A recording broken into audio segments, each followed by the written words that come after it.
Hi, everyone, and welcome again for the Regional Innovation Forum for the Americas, which is taking place alongside with the Global Innovation Forum just right this week. And now we are in our second session for the Americas Regional Forum, which is about the innovation journey. And we are going to hear today amazing stories from the Frontlines, innovators, entrepreneurs in the Americas who are doing amazing work on the ground, bringing education, allowing people with disabilities to get access to a full life, and also those that are supporting other innovators and startups to get their way. And so thank you very much for everyone for joining. I hope I didn't introduce myself. To start with, I'm Raquel Gatto. I'm Brazilian. I'm speaking in English right now just to avoid it with my Portugal.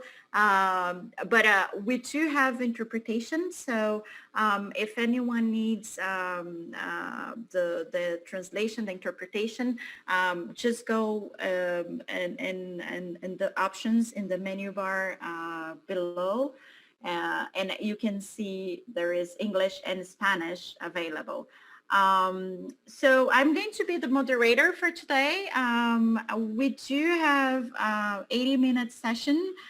So hopefully we can go through some short pitch rounds to understand more about each of the winners and mentors, to all the innovators represented here, about their challenges and what we can do to replicate and to get better as a region, and as collaborating with the digital ecosystem. So without further ado, because the important thing is to hear from our panelists, I'm going to quickly introduce, we do have 5 panelists here today.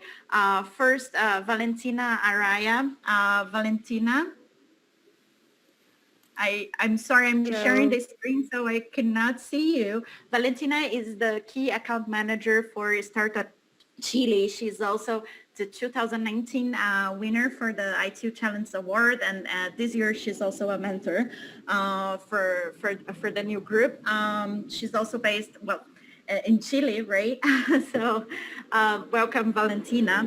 We also have Sean Melville. Sean, are you there? I'm not able to see you, but okay, Sean is not here yet, so we're going to save his seat. But Sean is the managing director from Epson Technologies. He is also a 2019 winner and a 2020 mentor, and he is from Trinidad and Tobago, from the Caribbean. Next, we have Carlos Muscara. Carlos is the creator of Guiding Sounds. He's also a Venezuelan who is now living in the U.S. And we're going to hear more about Carlos' 2020 winner context going on. And then next we have Zainab Khan, and I hope I'm pronouncing your name correctly. Please just let me know if I'm not. Correct me. But Zainab is the creator of the Tick Mill, Teach a Kid, Make an Individual Life. And Zainab is based in Canada. And then we have, finally, but not least, last but not least, Nelson Mila from Honduras. Nelson is the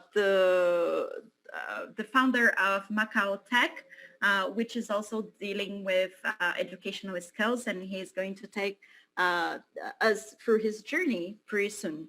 So I hope everyone, oh, now I can see Sean is also here. Sean, welcome.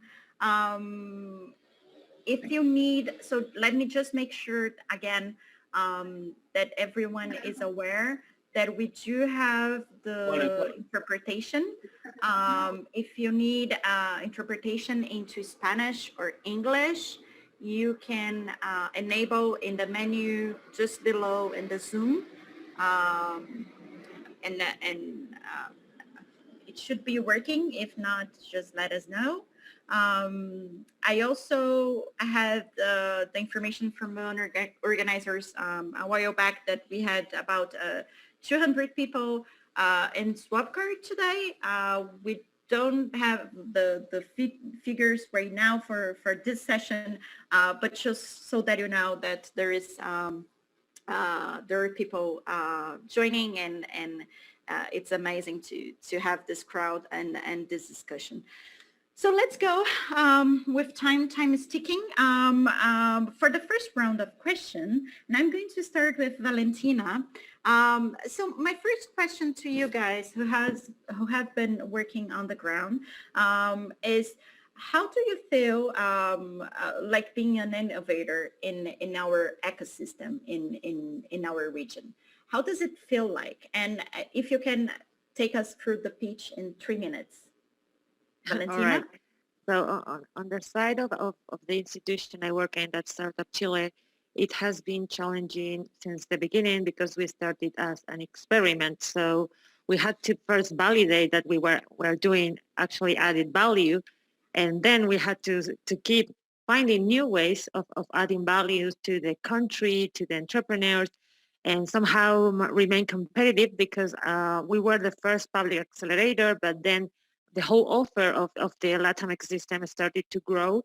So we have to find new ways and we have to be reinventing ourselves all the time. So it's amazing to be like the head of this kind of ecosystem, but also it's very challenging in terms that you have to be always finding new ways of became to keep somehow outdated and always be doing something valuable for those that you're trying to support. And on the other side, on the side of the entrepreneurs, I have talked to some of them and they said it's also challenging because we are still a young ecosystem. So the perception that we have in terms of what is a successful business is quite different from maybe the perception that you can find in the US or in the Israel ecosystem. So we still maybe believe that achieving and receiving a lot of prizes and rewards means that you are going in the right direction. But if you are still failing into make your project and your idea into an enterprise that actually have traction and it's in a new market, maybe you are not in that right path. So that kind of perception sometimes makes entrepreneurs confused and makes make people think that this is a maybe an easy journey and it's a very direct journey, but it's not. You're probably going to fail a few times before you actually succeed. And that's a very good lesson, Valentino. Thanks very much. We need to be comfortable to fail and to start again and try new things and sometimes persist, right? Tenacity is a key word. So next, I'm also going to ask Sean if you can walk us through how did you feel being an innovator in our region and in the Caribbean. Can you share? Yeah. Hi, Raquel. Thank you. So I would just share, I guess, in terms of my journey, because my journey has been one that has been unconventional in the sense that I started this not intentionally speaking at a startup weekend event. And coming out of that, I actually met one of my co-founders who's totally blind. And we actually just innovated and came up with a solution, but there was no real intention to start a business. But in the process of going through that journey, we got the opportunity because we won an award and we were able to see the potential it had. We started off and registered a company, and therein lies the challenge in that if you are not fully aware of all of the things that you need to do in order to run a business, it therefore becomes a difficult journey because you may not necessarily get into a business understanding the difficulties that you may go through and have a clear go-to-market strategy. But what I would say has worked for me is that I surrounded myself with mentors and other persons who can provide some of that insight, and I would have made it a little bit easier for me in that I actually gathered information from various sources. And I would say we have a lot of information, but it's not very organized. And so the challenge is you have all these different groups, startup communities, government agencies. They all are there to support these initiatives, but there's no coordination of the ecosystem. And so I had to find myself going from one silo to the next, really to understand what are the different roles each player has to contribute to making this ecosystem work. And so having gone through that process of not knowing, learning as I go along, and really experimenting with the viability of my idea, that has now made it a little bit more viable for me to be able to offer solutions. So it was a bit of experimentation, exploration, and seeing what works and what doesn't. That's what worked. And I think if more people approach it that way, it may be more helpful for them to understand how to build a business. Perfect, Sean, and it's a perfect hook after Valentina, right? It's having the safe environment to fail, but also how important it is to get information about what to expect, where to start, and just experiment. So very good points. And we do have next also Carlos, who is working with also with innovation for accessibility for people with disabilities. So Carlos, do you want also to tell us about the your journey and how did you feel being an innovator in our region? And I guess you have the experience from kind of two worlds, from Venezuela and from USA. Well, actually, I totally understand and relate to Sean's story. In my case, more in the technical side. My business background is really weak, but my project personally is more about trying to get support from the public sector.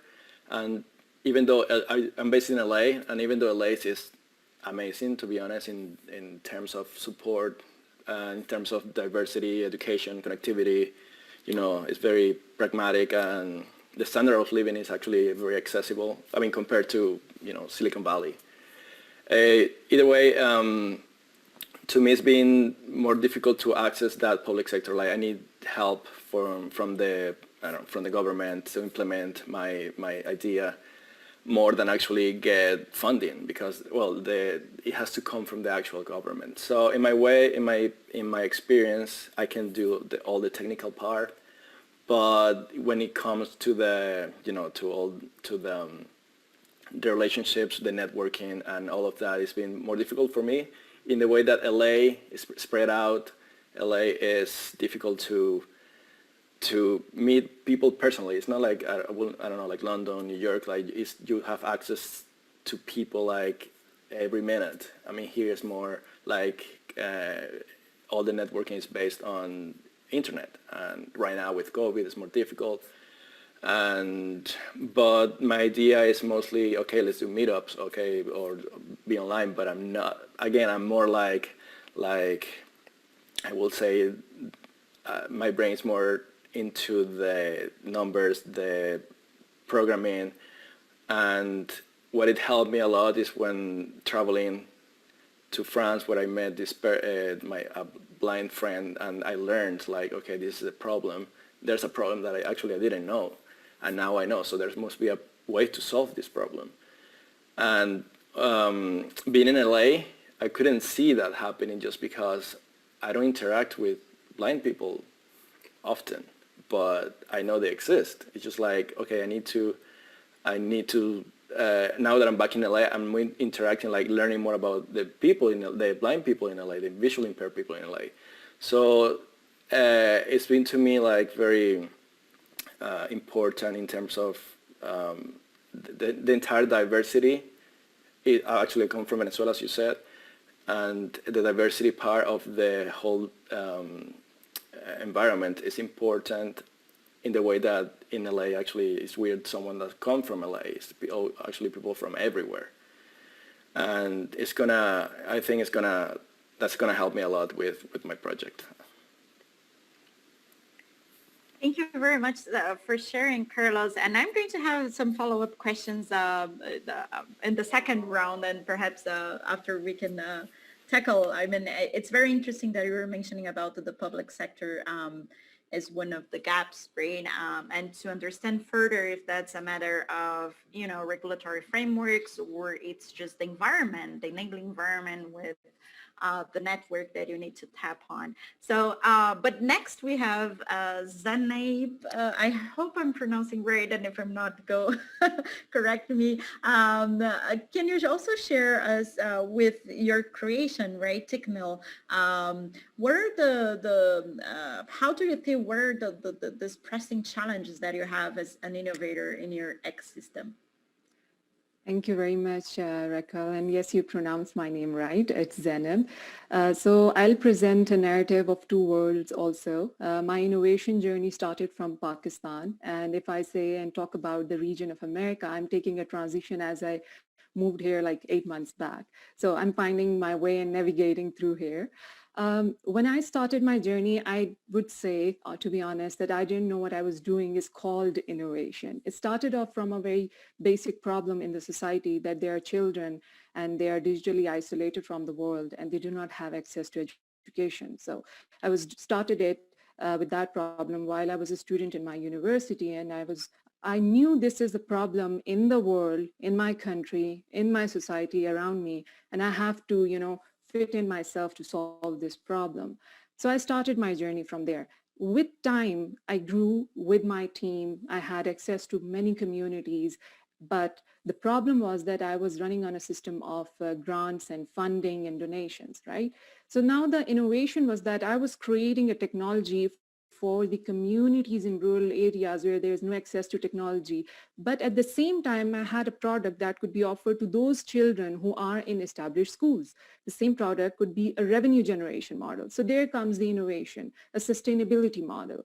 So my innovation journey, well, I would say that it's taking a transition, started from a nonprofit volunteer work, attempting to solve a very big problem of the world, that is 258 million out of school children, no access to education, no access to digital literacy, but identifying what product could actually be a source of sustainability for these children, connecting the children in the established school systems, and making them as a support for those that are not in school. So this is, I'm trying to connect, I'm trying to refine my product, I'm trying to find the right connections. Valentina is here. She has been my mentor along this journey in this boot camp. So these are the connections that matter, and these are the connections that I look forward to in the upcoming time in refining my innovation journey. So this is the narrative of two worlds, Canada and Pakistan originally. Yeah.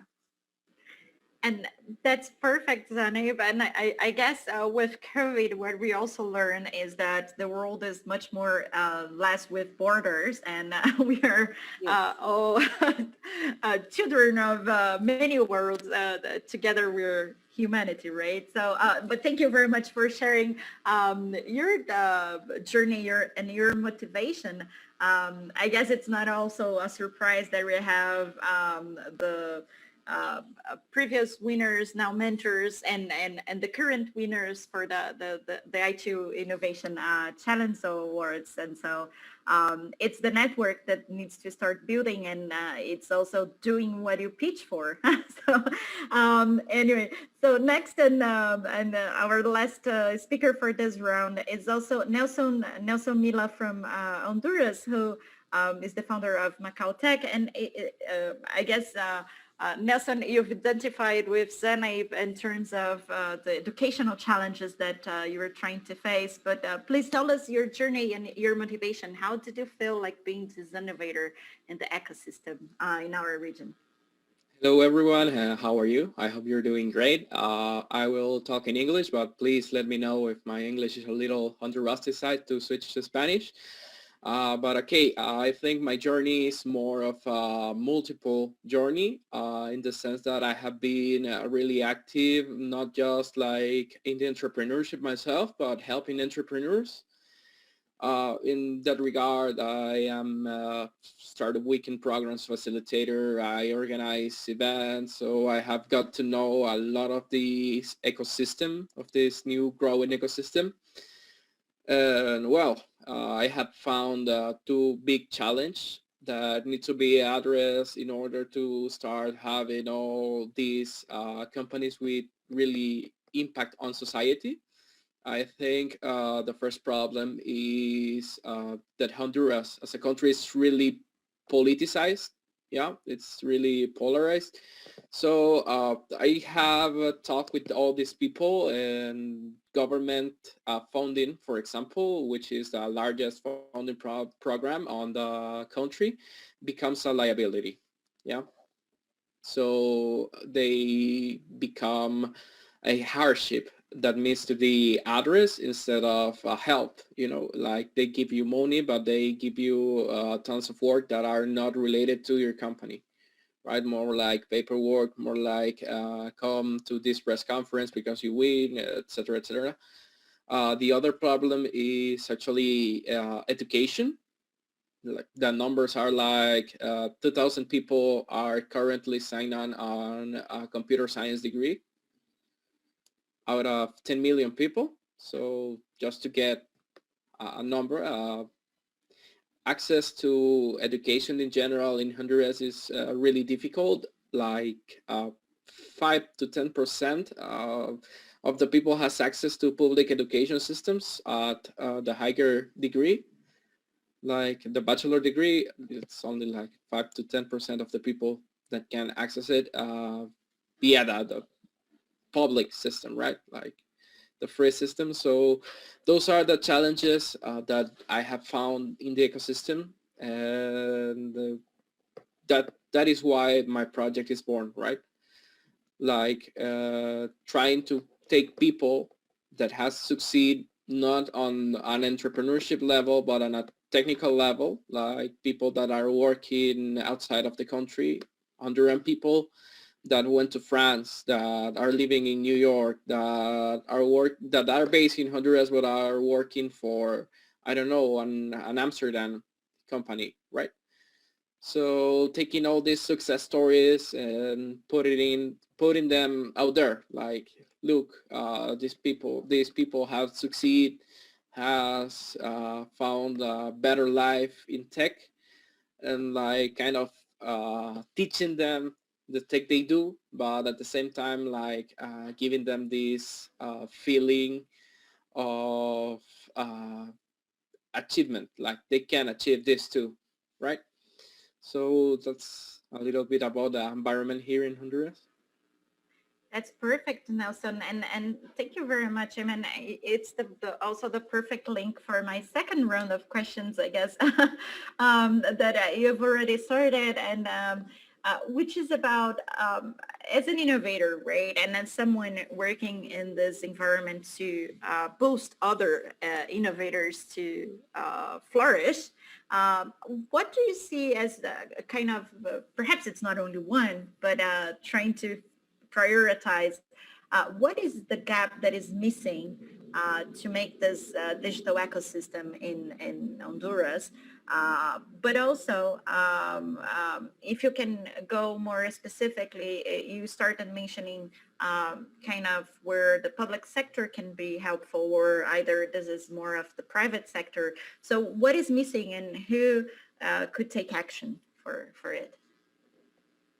Okay, so I think the key component that is missing is really on the vision side of things, right? Like the way we set goals in Latin America has been copy-paste from Silicon Valley or Boulder, Colorado, sorry, that are the two major ecosystems in the United States, right? And all of these people have sold us their literature, their books, their media, and this has been, I think, a problem when we define success in Latin America. People have this mental image that success looks like Facebook, that success looks like Google, like Airbnb, and yeah, it's kind of success. but is it success in our context? Like I get the feeling that this is a bigger problem in the ecosystem because these big goals, this unicorn mentality, like my company will be successful when it turns into a unicorn, it's what makes the landscape very political, right? Like everyone wants to take a company and make it a unicorn and then say the Honduran government made this a unicorn. Or there's a bank here that has a really good program, but it has their liabilities too, because they too do this. Like they take these companies and their end goal is telling the world, we create Honduras unicorn here. It's what it was thanks to us, right? So I think the first thing to tackle is this mentality, right? Because this ends up being a contest, right? Like, did the private sector make the first unicorn? Did the public sector make the first unicorn? I don't know, right? Did this incubator, this accelerator made an unicorn or made a big company here? Like they are always in this fight, right? And this leads to a lot of cannibalization on resources, right? Like instead of sharing and building together, they are taking what's a speaker from the other. Like I remember, this will be a short story.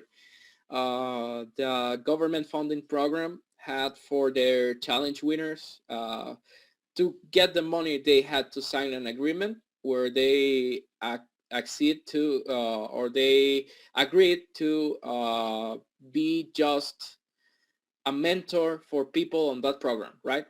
Like they could not go, I don't know, to community programs like Startup Weekend or programs on the private sector. Not like if they want the money, they have to sign that they will only be mentors for the government funded programs, right?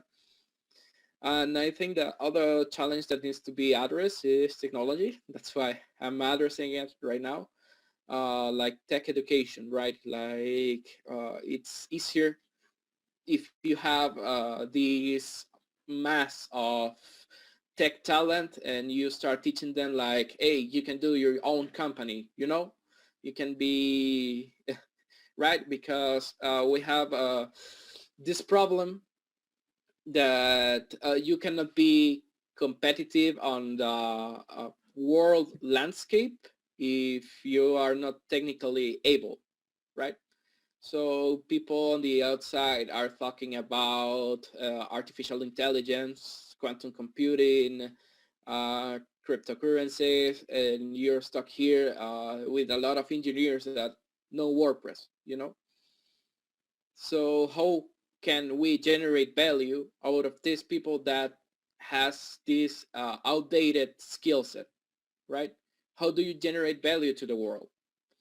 So I think that are the top two problems that need to be solved, at least on the Central American region. Fantastic, Nelson. And I guess it's very important where you bring at the beginning also in terms of the culture for what success looks like and how we need to take this and develop this vision within the region. If you were able to listen a little bit on the session, on the first session for the regional forum, we had, for example, Mercedes Aramendia. She's the head of the telco regulator for Uruguay.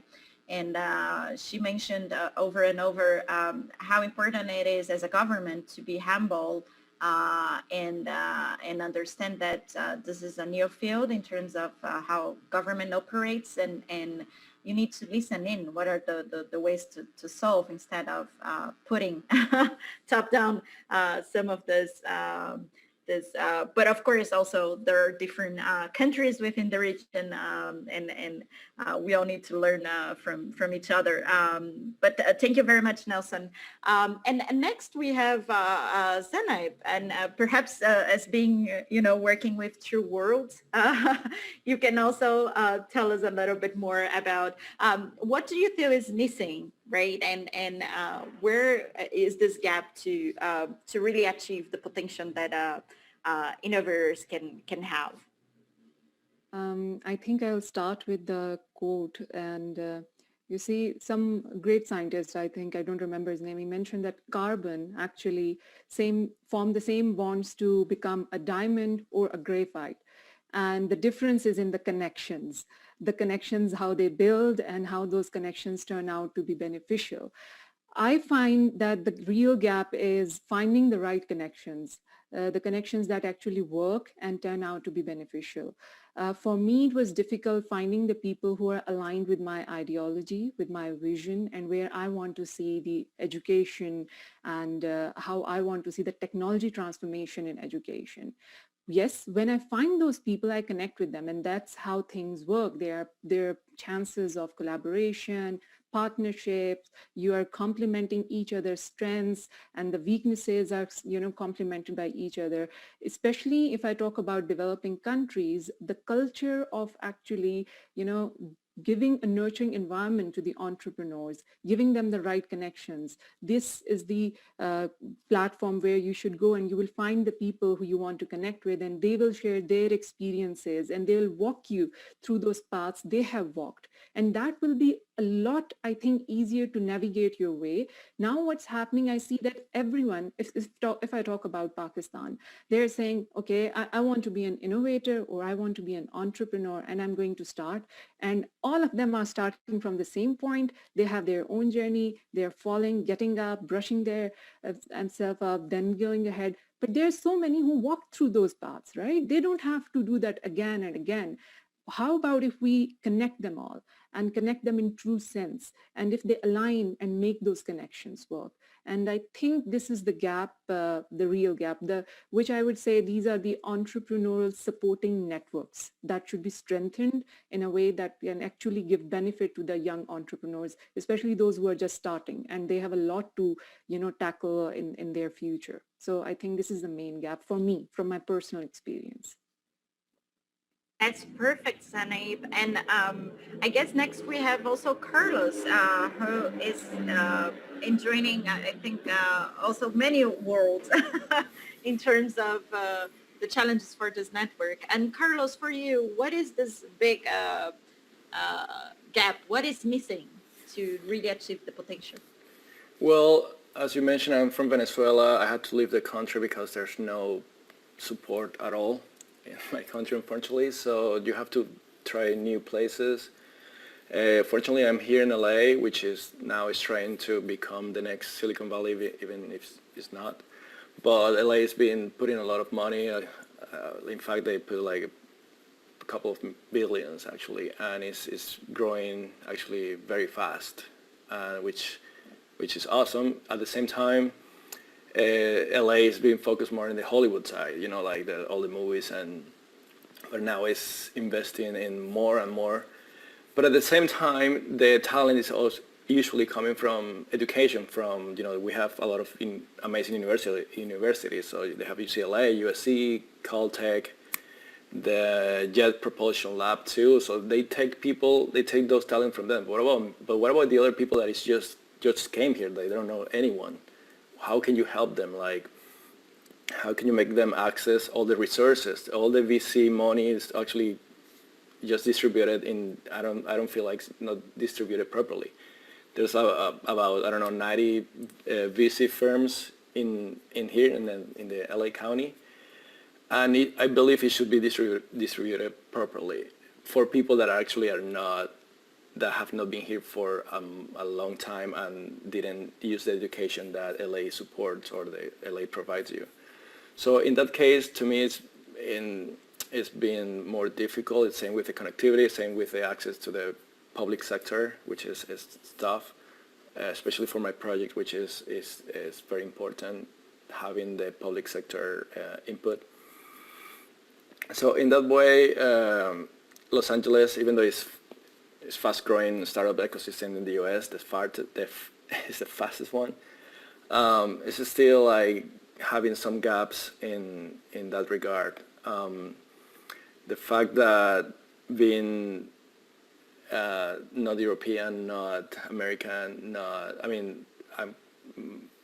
being Latin is not a problem. I'm not saying that. It's just like you need more connections in terms of maybe language barrier, maybe the lack of having a proper education. Even though you're innovator, maybe you didn't have, like you didn't go to engineering school or to business school or whatever. Is the fact that you have less opportunities. And I'm talking about, I'm pretty sure it gets worse if you're a woman, which is it's really sad. So in that case, I will love if those things will change here. Thanks a lot, Carlos. And I guess tapping all the inequalities, right, for inclusion, it's pretty much important. And you've connected to, I'm calling next Sean, and I think Sean connected to some of those challenges in terms of the not being prepared, right, for your education in terms of to be an innovator and what it takes to hold your own company. But Sean, so apart from this, what else do you think is missing in terms to help boost this innovation? Well, so I will actually touch on what Zaid and Nelson shared a little bit.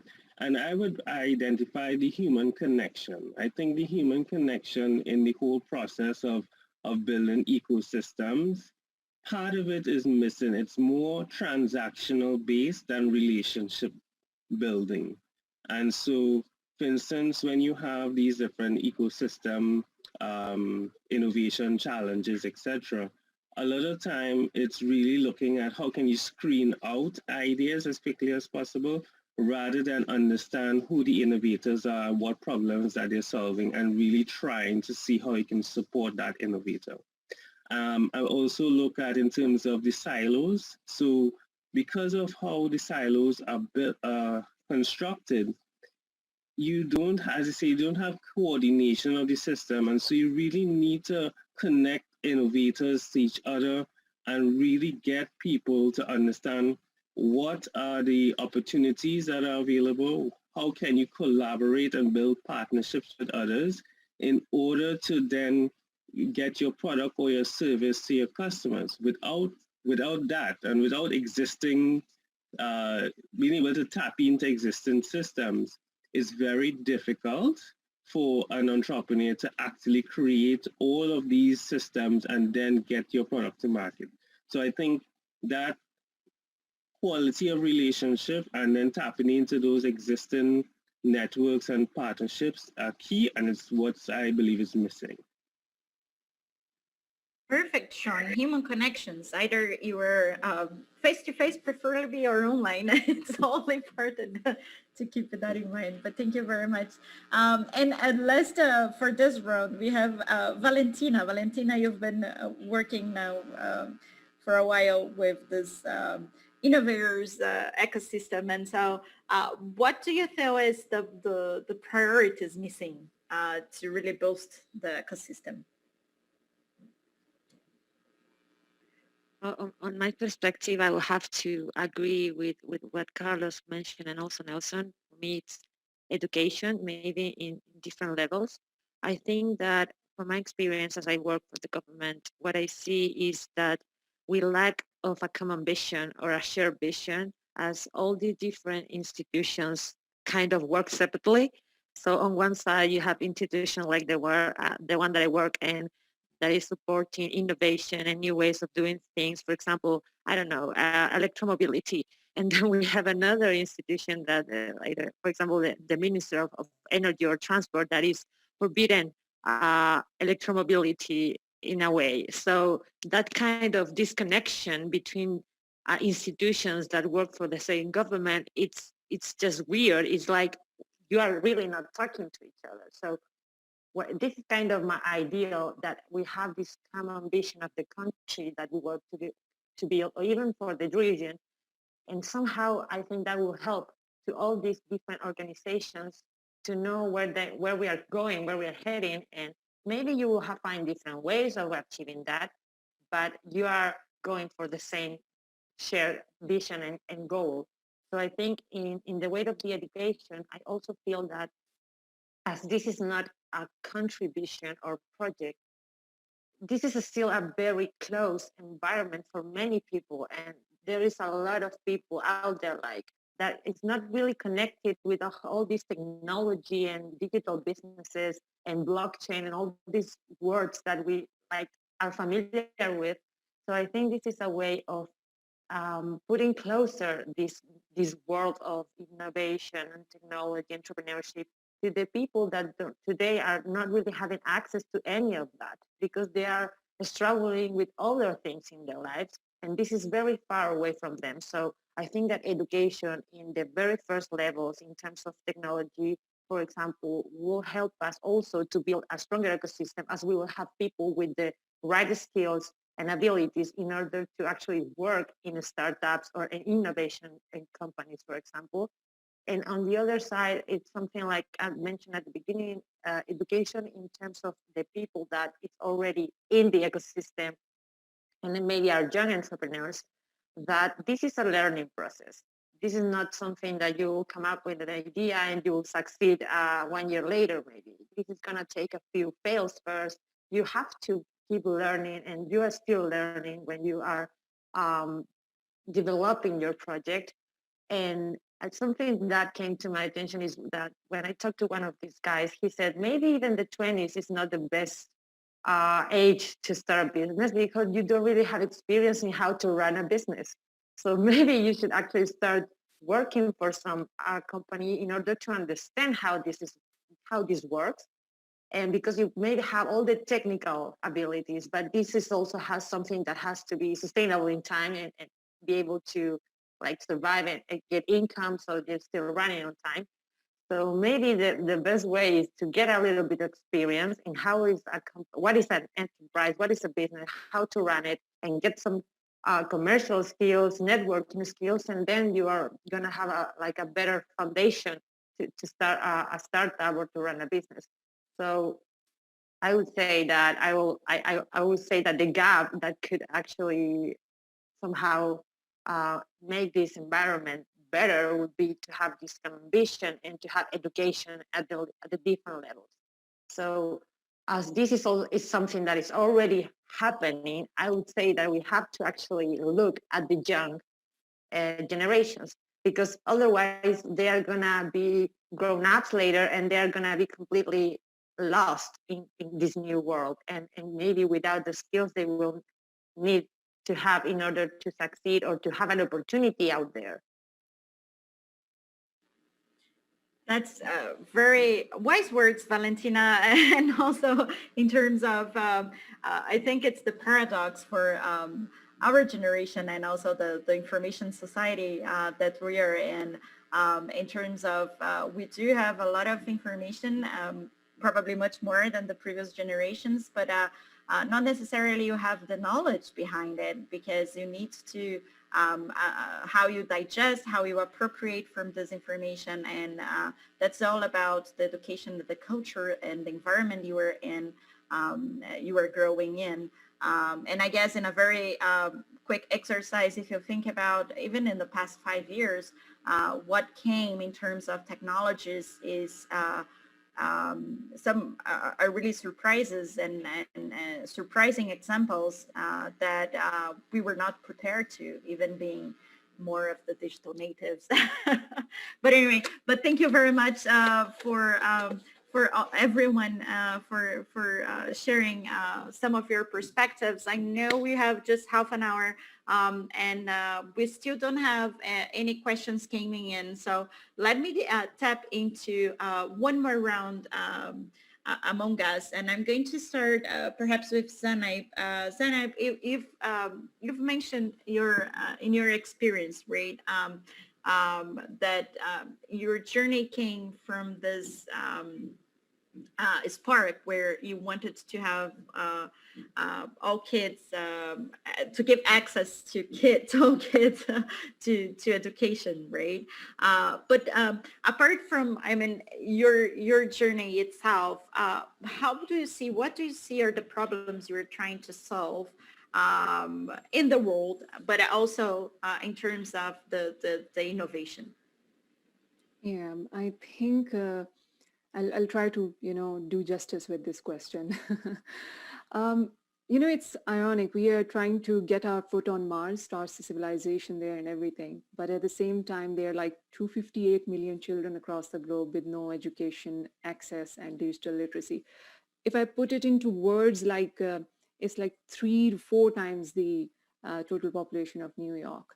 And imagine if all of this population had never access to education. Imagine for yourself for a moment that if there was just a time traveler and he could have one superpower to erase one day from your life, and that is the day that someone held your hand and took you to school, erased.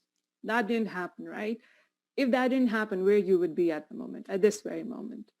So for me, my inspiration did come from a very young boy who actually flew from Afghanistan. Everything ended for him. All I could give him was some education, and he got through, that difficult time. And then I looked around in my country that there are 22.8 million children with no access to education. Where do I start from?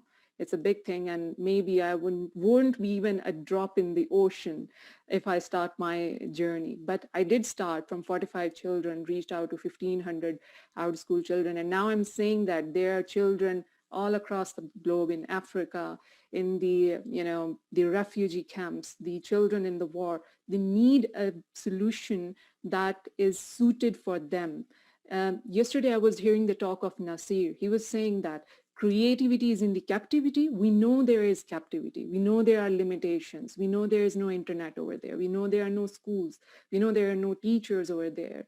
We know there is no infrastructure over there. Let's build something that caters to all of these needs. There are multiple age groups. I'm talking about the education level of primary, basic level, like starting to learn from the very first step. So now you have to offer something that is completely out of the box, keeping in mind all of these limitations. So where there is no electricity, use the renewable energy sources. There are portable solar generators. Where you think their online system doesn't work, shift it into offline systems. Where you think that you cannot progress track it, the technology to automate it and progress track through machine learning and artificial intelligence. Where you think the teachers cannot be trained, give them all the content that is available. There's so much content available. Why we are not making use of it? Why we are not generating the impact? So my innovation is connecting all of those dots, making a model that works for them in their communities. And I am open to, giving suggestions to all of those people who are struggling to give education to their children, that let's build something that suits your environment and that caters to the needs of your children. Because there is an Elon Musk out there in these children. There's a Steve Jobs there. There's another Bill Gates there. There's so many other Nelson Mandela there. These are the children that needs to be given this opportunity. I didn't choose where I was born. Is it their responsibility where they were born? No. It wasn't their choice. No one wants to be born in a war zone. No one wants to be born in a place where there is no school, no electricity or nothing. So if this is the problem, you have to find an innovation that suits to their need. And I have stories. I mean, out of 1,500, I have so many stories that gives me motivation on every single day. Like Maria is like 12 years old, and she was very young when she lost her mother. And she started her journey 1 year back.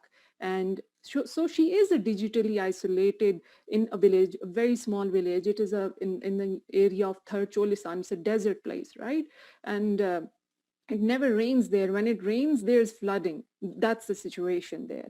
And in this 1 year, she learned basic literacy and numeracy and all of that. And she set up a little bit of shop in her own village. And she started her own entrepreneurship journey in her own village. So that's the opportunity that we need to give them.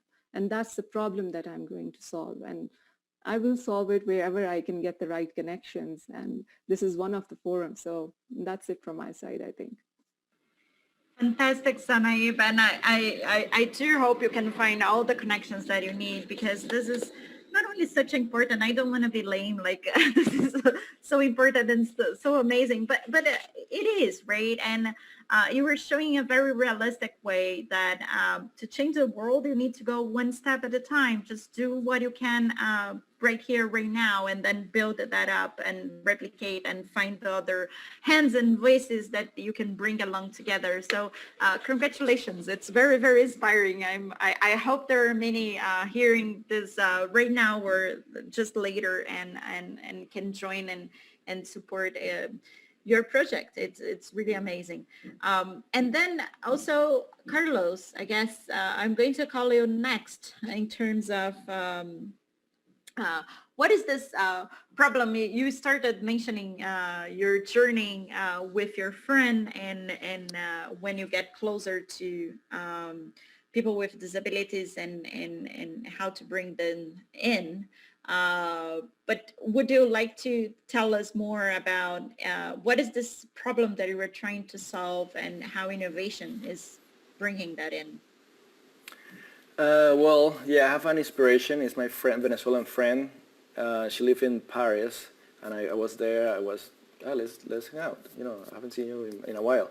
So I realized how difficult for her was, you know, to navigate the outside world. I was like, imagine you, like even us, like non-disabled people, you get lost. You can get lost easily, even with your Google Maps. Imagine if you're visually impaired, it gets even worse.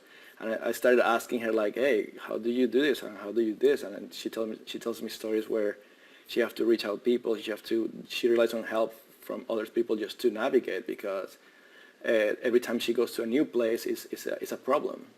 And yeah, they have other options, other apps, but they rely on a satellite, and you have, you know, buildings that can block your signal, and it becomes a problem. And then you waste time, you probably feel insecure, it creates a lot of, I would say, like stress on them. And it's not only her, of course. She told me another stories, and it's a whole community. We're talking about millions of people that are having the same issue.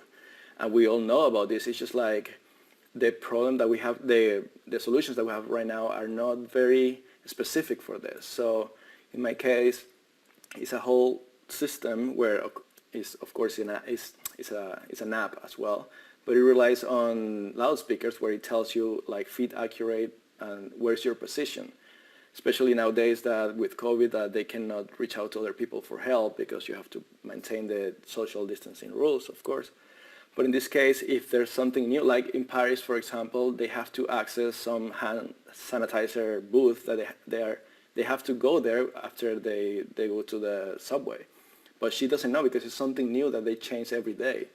But with this technology, you can actually access those specific spots all in real time, of course, and very accurate. Something that, you know, Google Maps is not going to be able to do. Like even bus stops, like something easy, like you should be able to do is like it's not possible. You don't have you know there's a bus station there, but you don't know exactly where it is. You have to rely on someone else, and that's a lot of stress. I mean, you don't want to do that.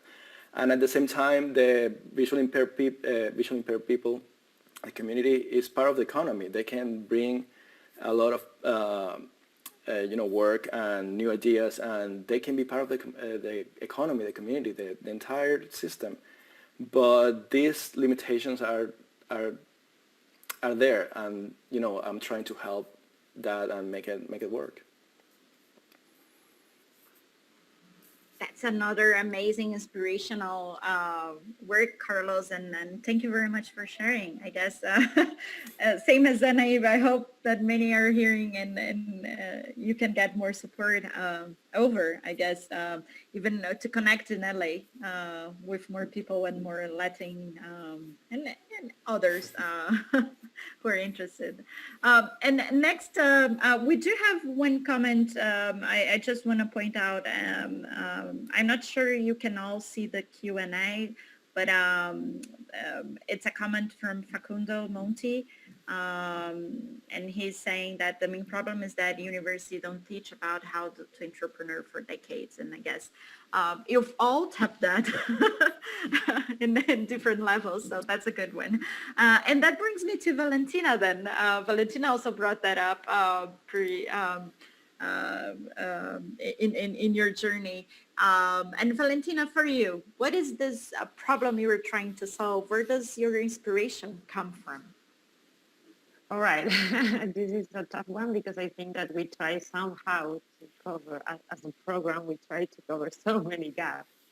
But at the beginning, so what we first tried to solve, it was what I mentioned at the beginning, like try to change the mindset and get people inspired into the digital business, technology, and so on.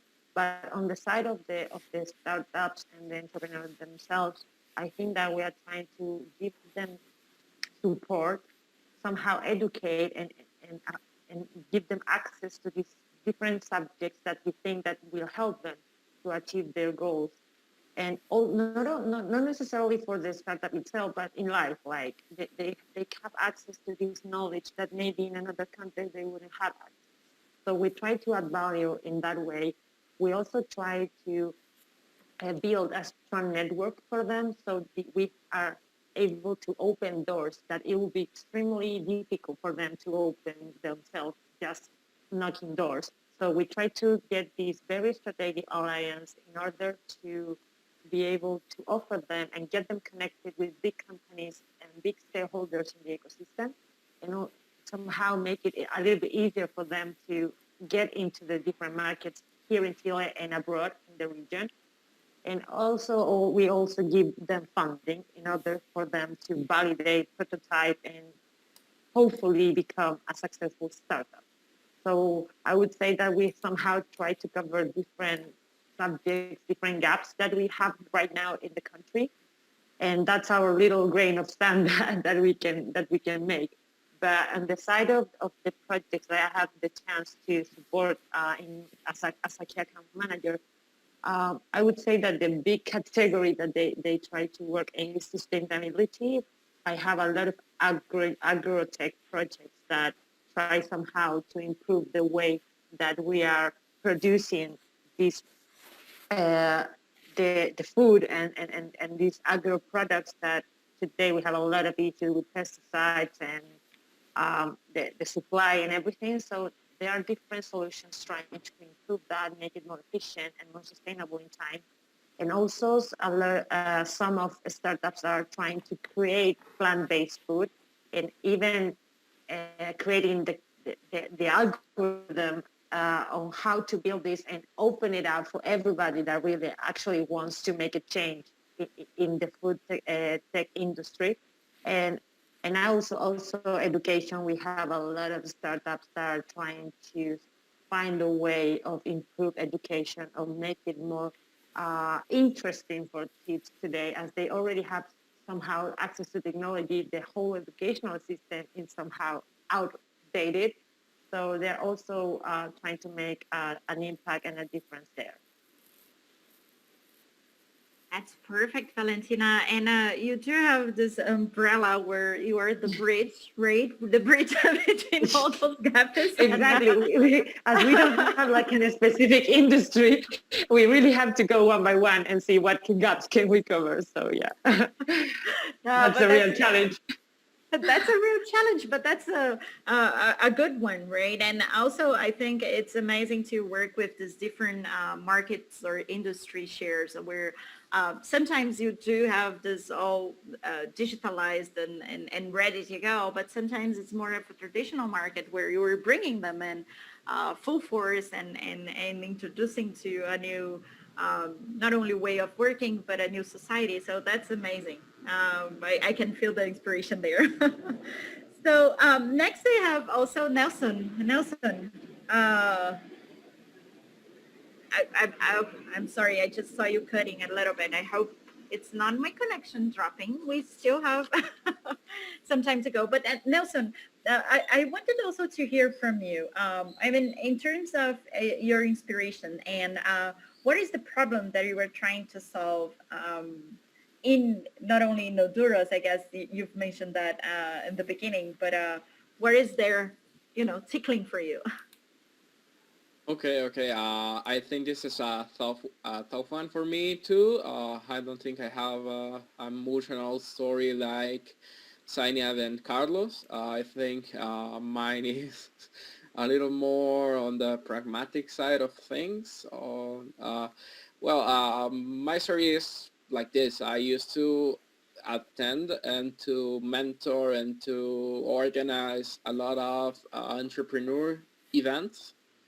I used to mentor like the state program I did once. I participate on the private sector events and organize some more grassroots events, right? And on all of these events, we have a constant, right? So these people came in and they were different people that didn't knew each other and I mean on separate events, right? And they always came up with the same three uh, startups, right? So they there were always like the tourism map. Always, there's always a tourism map on these hackathons, on these boot camps, on these state programs. There's always the transportation app. Like you need to catch a bus, you can go catch the bus on my app, right? Like the bus is going to be here at this time. There's always and you get the point, right? Like these people are always coming up with the same ideas and they never succeed. That begs the question why, right? It's because well, at least what we found out is that these people really what they are lacking is the knowledge to do something different, right? So when you put them to the exercise and you, okay, no, this is entrepreneurship, this is a startup, no, make your own startup. They will come and they will use what they know, right? Like basic web programming tools, and they will tell you, here, there you have it. I will have a tourism app that people can come online to www.honduras.com and they will see the places they can visit, right? Because that's what their technology knowledge leads them to, right? So I think one of the other problems is the the people that have the technical knowledge go out from Honduras, right? Like, why will you stay here with all of the social problems, with the money devaluation, etc., etc., etc., that I'm sure people in Venezuela and Argentina can relate to. Maybe Honduras is really on the same track. Maybe people don't know because it's smaller than those countries. But why will you stay here when there is opportunity for you to work on a company, on a big company in the United States, right?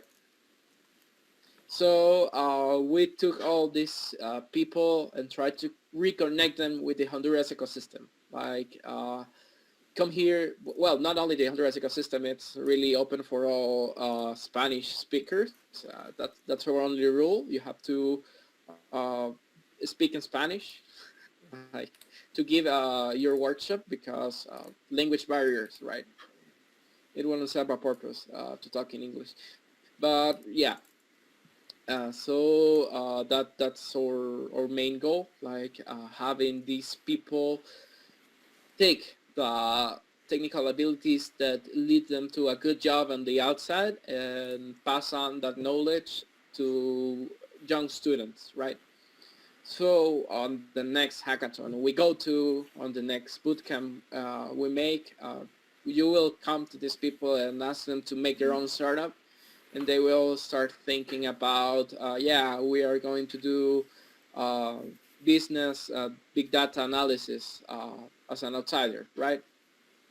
We are going to take, we're going to make an IoT device for this and that, yeah. So it's not just the basic info website. but it's something that people can actually find value in. That's from my side. And that's very good, Nelson. You've lied there. It's not, you have a good story. You're thinking about emotional, but pragmatic is also about changing the lives and what you were trying to change, right? And so this is very, very good. Thank you for sharing. I'm so sorry. I'm going to rush. We have just 10 minutes to end. I don't see any, just as I said, there is one more question. But before that, I'm not missing Sean to share his inspiration. And Sean, what are you trying to change? What is your problem that you're trying to solve? Okay. So my startup, of course, the name of my startup is Ipsum Technologies. And we got started 7 years ago when I met my friend Marlon, who is totally blind. So I'm working on a problem very similar to Carlos in that we will actually identify the issue of navigation. In colloquial terms, one of my co-founder, he said, I can't see past my nose. I need something that could help me navigate. And so we actually collaborated and we developed a prototype, which we call the Movie Assist. And so we were able to build an application similar to Carlos again, but in this case, what we did is we actually utilized something called ultrasonic sensors to navigate, to be able to detect obstacles within a physical indoor type environment, and then process that information and then provide instructions. So what our device would have said was left clear, right block, right clear, left block. And we could have calibrated it to do a lot more than that, but we wanted to keep the instructions very simple based on the feedback that we had from the community. So that would have gotten me, I would say, started. But what I had some difficulties with is when you're trying to build an electronic device, you have to go through FCC certification, you have to test things in laboratories, and that's a very expensive process. And so I realized that I could not continue on that path. It's a need that is certainly not met in the current circumstances, but based upon the challenges with raising finance and being able to show an economic return on investment to venture capitalists, it was a very difficult sell. So eventually, I assessed what the problem that we were trying to solve, which is how can we help persons with disabilities, those who are blind, those who are deaf, those who may have some form of physical impairment. And so we pivoted and we looked at how can we do digital accessibility, right? Where we could identify mobile applications, web applications, identify what are some of those challenges that persons with disabilities face in being able to access information, education, job opportunities, and help to develop, work along with companies essentially to help to develop accessible websites and mobile applications. And so I've been doing that for the last 2 years, more or less refining the model to a point where I know that it works and I can work along with businesses to help them develop their web presence or their mobile applications in such a way that not only would they meet their target audience, but they also are building it so that it includes everyone. What I've also been doing is working with the community of persons with disabilities. So there are various assistive technologies that they utilize, like screen readers, screen magnifiers if you have low vision, as well as you have mobile. There's certain types of chairs that allow for you to be able to move around fairly quickly with that actually have their applications built into them. So it's not a standard wheelchair. You actually can use the wheelchair together with your app, and you can actually use that to be mobile. And I've also been looking at various types of assistive technologies to help persons who are deaf. So for example, you have live captioning, you have text live transcription, etc., closed captioning. There are various things that people use. How can we understand what is available and then make the volume of content that we have produced on the web accessible to persons who may not be able to see it or to hear it? And so that's what I've been working on. But as I said, it's not a straight journey. You have to sometimes pivot and understand where the market opportunities are, what are some of the barriers that you face, and then figure out a way forward. So that in a sense, helped me, at least through experimentation, observation, and working and getting that type of feedback, be able to chart a new course. But it's certainly, as with the problem Carlos is working on, I could definitely chat with him a little bit more, because I think that is something that we could potentially collaborate on.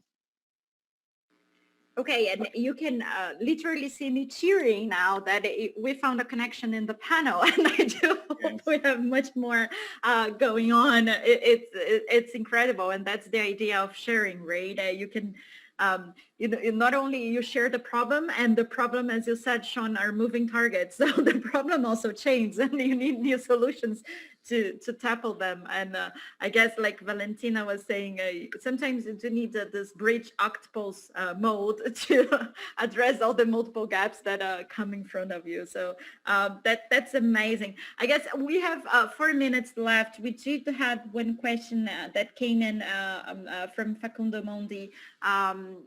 He's asking about what, I guess it's an open question for the panel, in terms of the neoliberal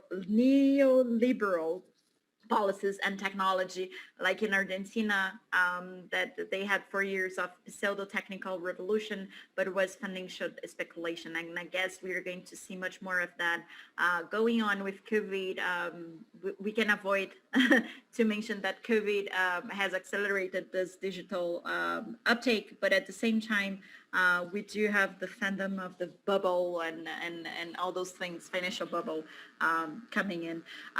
So with 4 minutes left, I'm not, unless anyone wants to tap this particular question, I'm going to ask you guys for a tweet like 140 old tweet like mention to close the panel. You can either keep to a tweet or to a one word that would really emphasize how do you see innovation in the digital ecosystem, how to unlock the digital ecosystem in the region. Here we go. I'm going to follow the initial order. Valentina, you go first. I would say it would be about shared vision and education, period. Perfect. Sean. So I'm going to share my tagline for my company, which is digital inclusion for a better world. We need more inclusion. Perfect. Carlos. To me, just one word. Actually, it's just empathy. That's what we need. Nothing else. Perfect. Zainab. I think, as we emphasized on connections, so the right connections, that would be the concluding remarks from my side. Great. And last but not least, Nelson. Okay, I think I would like to share with everyone that success can look different than having a unicorn company. Changing the life of people, it's success too. So you don't have to be making billions out of it. If it makes a difference in your country, if it makes difference for people you care about, it's enough. There are more billions than only money, but that's a perfect closure. And thank you so much, everyone, for first sharing your story and taking the time. I think the time really flies when we are talking about our inspirations and what you guys are doing. Before we close in this 1 minute, I also want to thank everyone involved in the organization of this panel. Most of them are behind. Probably we cannot see, but the interpreters, ITU staff, ITU Americas, and everyone that's been there. Thank you very much. It has been great, and I hope you can enjoy. There is one more day for the Global Innovation Forum. And tomorrow we're going to see the award ceremony, right? I guess you have some more to participate. Thank you very much, and have a great day, afternoon, and see you on the net. See you all. Bye. Thank you. Gracias. Bye. Thank you. Bye Gracias. bye. Bye.